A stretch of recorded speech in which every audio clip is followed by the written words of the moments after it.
questions.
All right, hello everybody. Hello, I'm so glad to see you. I am Jamal Maxim. I'm an igniter of champion leaders, and welcome to this week's edition of the Principal's Office, also called Lead Like a Champion. This is the video podcast where I share leadership tips and I help you specifically lead from a kingdom perspective. And so today I am doing a simulcast similarly to what I do when I run a challenge. I am live on various platforms, but I also have the live audio on Clubhouse. So thank you everyone for being in the Clubhouse room and in that space. And so I'm doing that for one specific reason. Tonight at 6:10 p.m., where I normally would be on Clubhouse for the discussion and the live interaction after this live video, I'm going to be interviewing a special guest as she's going to be talking about how she was entangled into witchcraft and then came out of it. And so because I'm doing that later, I'm doing the simulcast now at this time so that you can still get this leadership content. And so today, and those of you watching me on video, you'll notice I'm in a different location. Normally, I do this from my home office called the Encounter Room, but today I'm actually sitting in the sanctuary of the church where I serve as executive pastor and I help lead. I'm sitting in the sanctuary, streaming there because this evening we have a time of prayer where we just gather to pray and experience God through prophetic worship. So there's a lot going on today. A lot of good things are happening today. And so I want to give you this content because I believe it's so vital. So those of you that are watching, remember to comment, like, and share and save this video. Those of you who are listening on Clubhouse, remember to share it in the hallway as well as on various platforms and let people know that we're talking about breaking through the leadership lid. And so we're going to get right into it because it's super important to really recognize what is the leadership lid and how do we break through it. And so a lot of times we reach our capacity as leaders, we reach our capacity in an organization, and we come up against what's called a lid, something that is hindering us or trying to stop us from progressing. Now, John Maxwell talks about this in his book, The 21 Laws of Leadership. He identifies what the leadership lid is. And the leadership lid is the leadership ability is the lid on the personal and organizational effectiveness. So basically, he outlines the ability of the leader being the lid. An organization or your business or your school cannot go any further than the leadership ability of the primary leader. He is saying one of the things he says and teaches is that you cannot take people to a place that you haven't been. So if you haven't gone somewhere in your leadership or if you haven't developed a certain skill set, he's saying you can't get beyond that skill deficit. Now, one of the things that I'm going to tell you is that there are ways to get beyond that skill set, but let's talk more about this lid because some of you may be thinking, well, I'm not leading anybody yet, or you may be thinking, well, it seems like my leadership is going good. So what do you mean that there's a lid? And so here's the thing. Some people will allow the lid on some leaders comes through other people. Sometimes people allow other people's opinions, thoughts, and perspectives to be the lid or the thing that places a cap on their leadership ability. What do I mean by that?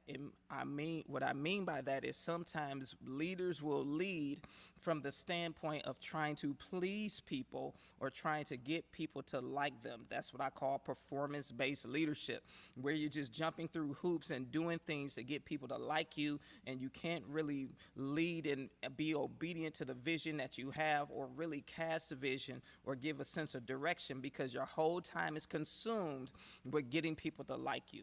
Now, it's super important to build relationship, because you can't lead people without building relationship, because people won't follow you until they know you care about them.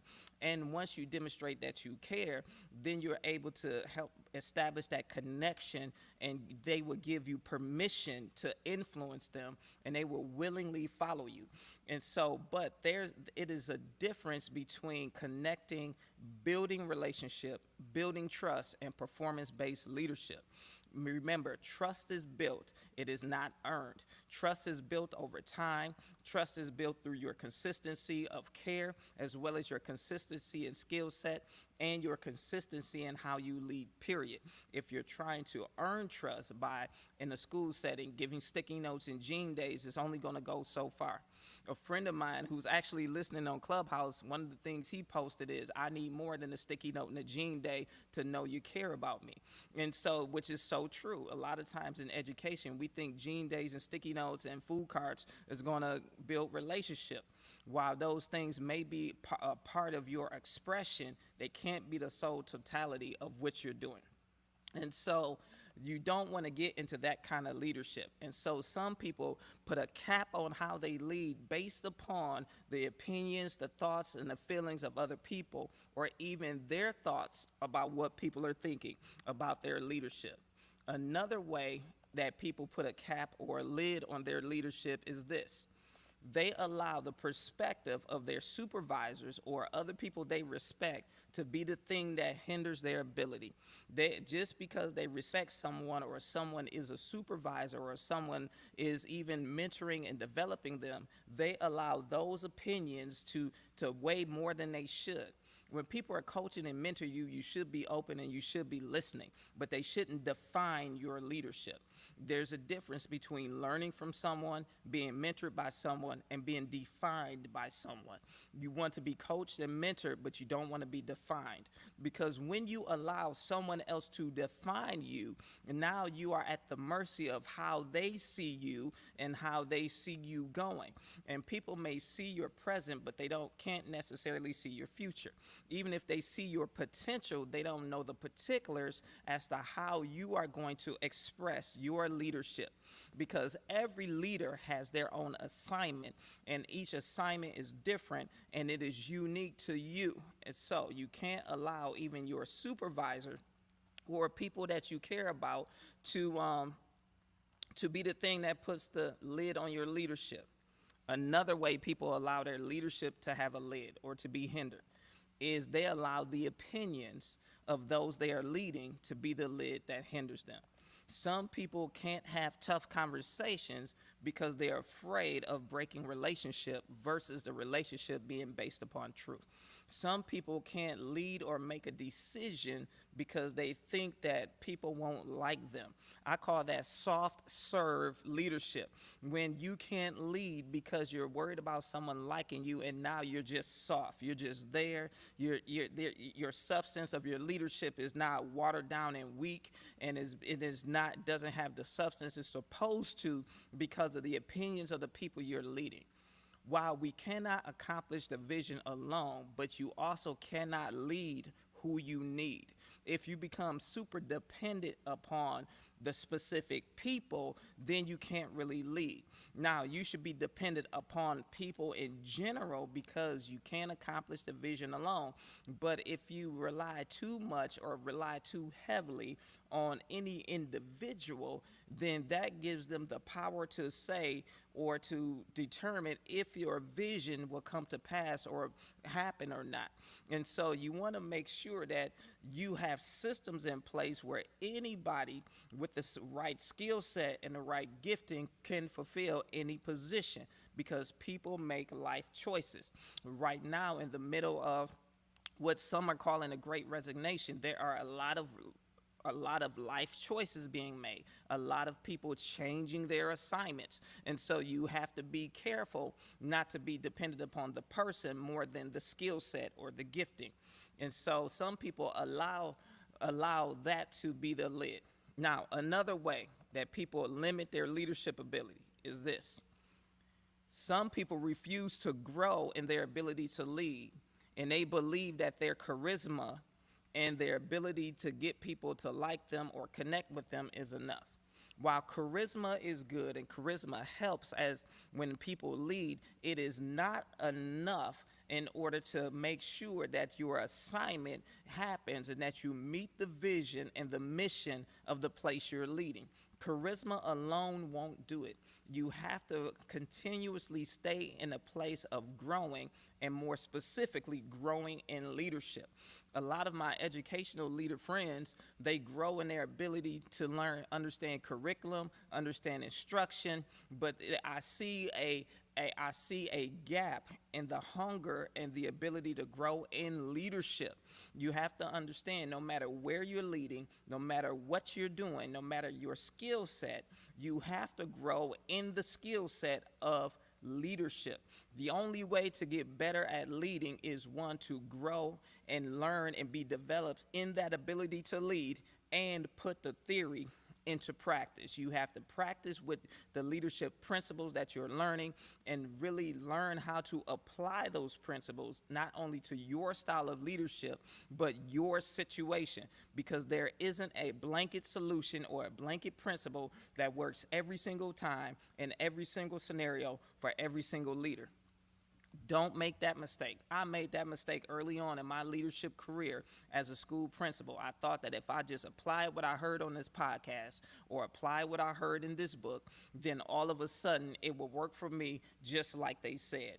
However, I had to learn that those principles had to be applied to the personality types of the people I was leading, as well as to my own style of leadership that I was growing into.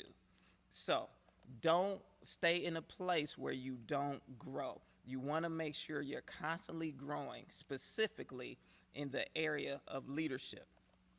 Now, here is another way that people put a lid on their leadership. They dumb down or they reduce or lower the expression of their ability to lead to make it fit the environment they are leading. A lot of times we are trying to fit in. As leaders, I remember when I went to elementary school for the first time, when I first arrived at a particular school, and people were like, well, don't make changes right away, which is smart. But the thing is, I found myself trying to fit into the culture versus analyze and assessing the culture. And so that didn't work out too well, because you don't want to try to fit into a culture of a place that you are sent to transform. When you come as a leader, especially a transformational leader and a strategic leader, a lot of times you are there to bring transformation, which involves change. And people don't like change. And so instead of trying to fit into what's currently going on, you need to assess what's going on and then build relationships while you're assessing so that you can begin the process of taking the school or the business from where it is to where it needs to be. Everything that you touch should get better because you are leading. Because of your leadership presence, things should get better. They should go from one place to the next. That's the whole definition of acceleration. Acceleration is about moving positions, and some people think it's about moving quickly, but that's not necessarily so. It's about moving positions. And so when you are leading, there should be some movement that occurs as a result of what you do and you being there. So you should never lower the expression of your leadership. Now, we talked about how people put a cap on their leadership. They allow the opinions of the people they're leading impact them. They dumb down or reduce their leadership expression to fit an environment that they're probably assigned to transform and change. We also said sometimes we allow the opinions of either our supervisors or people who are mentoring us or people we respect to define our leadership versus allowing ourselves to define the type of leader we are. Those are some of the lids that I talked about. Now, remember, John Maxwell says your lid is your leadership ability, and people try to dumb it down. And then we also talked about people who refuse to grow. So all of these things will hinder your leadership ability, which will ultimately hinder the effectiveness of the place you're leading. Now, here are some ways to break the lid, because I want to talk to you about breaking the lid and bursting forth and breaking out of anything that would try to contain you as a leader, because as you go, the people you have influence over will go. So here's the thing. If I'm about to give you 4 keys or 4 things you need to break the lid. Number 1, leadership mentorship, which is plain and obvious. Leadership mentorship. You need to get mentorship and development specifically in the area of leadership. You have to increase your ability to lead. And remember, leadership is not based upon a position or a title. Leadership is the art, the science, and the gifting to influence people to take action to accomplish the vision. And so you want to get mentorship in the ability to influence people to take action. So your leadership development should not be based upon achieving a title. Too often in corporate, people want to achieve a title so they get leadership training. And unfortunately, sometimes in the church world, people want a title or a position so they think, oh, I'm going to go get some training. Well, leadership is more about influence than the title. The title should describe the work and the level of responsibility, but you should never seek the title. You should seek to make a greater impact through your influence. Now, here's the second thing, number 2. To break the lid on your leadership, the second thing you need is courage. You need to be able to lead people despite of what they may think about you or your ability. It's not about their opinions. It's about, can you produce results and can you connect? And I'm going to tell you something that may seem very controversial. You are not called to lead everybody. You are called to lead the right people in the right place. And sometimes you may have the wrong people in the right place. And the clearer you make the vision, the better you do, the better you continue to build your culture and establish yourself, the clearer people it will be and easier for people to make the decision whether they are in alignment with the vision or not. And so I want you to be clear. You have to have courage. You have to have the attitude of facing anything that perceived as dangerous or different instead of running from it. You have to face it. You have to lead courageously. You cannot back down. You want to love people, but you cannot back down off of the assignment and off of what you're supposed to do. All right, the next thing you need is focus. We have to stay focused on the leadership assignment. A lot of times as a leader, you may get pulled in 1,000 different directions all at the same time. A lot of things may be pulling and vibing for your attention, but you have to make sure that you stay focused and keep the main thing the main thing. Even though people will say, well, you can do this and this. I'm a firm believer of the and not the or. But I also believe you have to stay focused on the one thing that you are doing and build that, and then you expand into the and. A lot of people try to do too many things at once, and now their progress is slow because they're scattered. And so you want to be focused as a leader. Now, the last thing is compassion. You have to be patient with those who do not understand you or the vision while not reducing the vision or your leadership ability. I'm going to say that again. You must be patient with those who do not understand the vision or your leadership ability while not reducing the vision or your ability.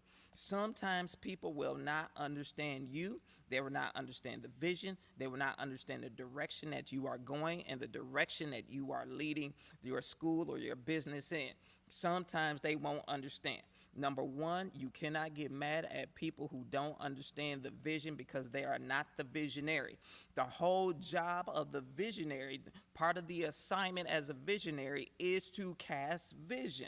And it's going to take time for people to process and to understand that vision and buy into it. Because you're the visionary, you had that time to understand and to process, or at least understand the part that you got. And so you have to give people that think time, that processing time, that buy-in time, and recognize some people will buy in right away. Some people will buy in as you go, and some people will buy in after they see the result. And either way is okay. Don't focus on the people who would jump in at the result. Don't get mad at the people who jump in as it keeps going, talking about you should have came earlier. Just focus on the mission. That's why you have to stay focused, and you have to be compassionate and give them grace to understand the vision. And so I hope that, well, I'm not going to say I hope, I know that that was beneficial to you. And so all of you that are watching online, I want to remind you to join me in about 10 minutes. I'll be going live again for a special time of interviewing a friend of mine, Tiffany Loftus, about her experience in witchcraft.